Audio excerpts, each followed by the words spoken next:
Құрметті отандастар, ардақты ағайын, 2022 жыл халқымыз үшін күрделі де қатерлі сынақтан басталды. Баршаңызға мәлім, ұйымдасқан экстремистік топтар елімізде жаппай тәртіпсіздік орнатып, террористік шабуыл жасады.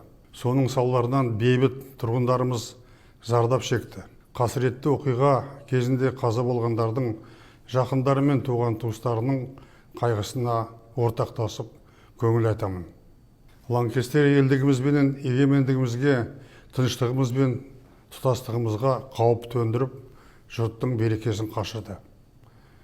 Президентіміз Қасым-Жомарт Кемелұлы Тоқаевтың шұғыл шешімдерінің арқасында ел іргесі сөгілген жоқ. Мемлекет басшысын қолдау баршамыздың азаматтық борышымыз. Ендігі кезекте осы оқиғадан сабақ алып, мұндай бассыздыққа жол бермеуге тиіспіз. Бабаларымыз ғасырлар бойы аңсаған тәуелсіздіктің 30 жыл ішінде атқарған істеріміз аз емес. Қазақстан әлемге танылған еңселі елге айналды. Ұлан-ғайыр шекарамыз түбегейлі бекітілді. Елімізде іргелі реформалар жүзеге асып, Орталық Азияда көш бастадық. Еуразия жүрегінде сарыарқа төсінде жаңа астанамыз бой көтерді. Бірлік барда ешбір жау сағымызды сындырмайтынына біз сенеміз. Уважаемые казахстанцы, дорогие соотечественники, январские события потрясли весь Казахстан. Целью этих организованных беспорядков и атаки на Казахстан было разрушение целостности страны и устоев нашего государства.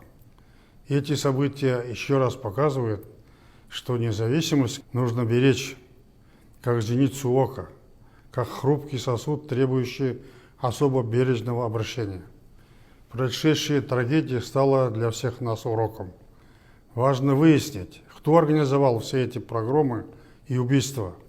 Следствие даст ответ на этот вопрос. Выражаю искренние соболезнования родным и близким погибших, а пострадавшим желаю скорейшего выздоровления. Отвечая на многочисленные обращения в мой адрес и в связи с публикациями в средствах массовой информации, сообщаю, что я в 2019 году передал полномочия президента Қасым-Жомарту Тоқаеву. И с тех пор являюсь пенсионером и в настоящее время нахожусь на заслуженном отдыхе в столице Казахстана и никуда не уезжал. Президент Қасым-Жомарт Тоқаев обладает всей полнотой власти. Он председатель Совета Безопасности. В скором времени он будет избран председателем партии Нур-Отан. Поэтому никакого конфликта или противостояния в элите страны нет. Слухи на эту тему абсолютно беспочвенны. Всем известно, что я 30 лет, не покладая рук, работал во имя нашей Родины. Мы укрепили ее границы. Мы проводили прогрессивные реформы. Мы вместе построили независимый Казахстан, добились больших результатов в социально-экономическом развитии. Стали лидерами по многим показателям не только в Центральной Азии, но и в СНГ. Казахстан стал узнаваемым, авторитетным государством в мировом сообществе. Это все результат сплоченности и единства всех казахстанцев. Стабильность и спокойствие в стране всегда были моей целью. Всем нам надо беречь эти неприходящие ценности. Мы обязательно пройдем через кризис и станем еще сильнее. Президент выдвинул новую программу реформ, направленную на повышение благосостояния народа. И эту программу нужно поддержать.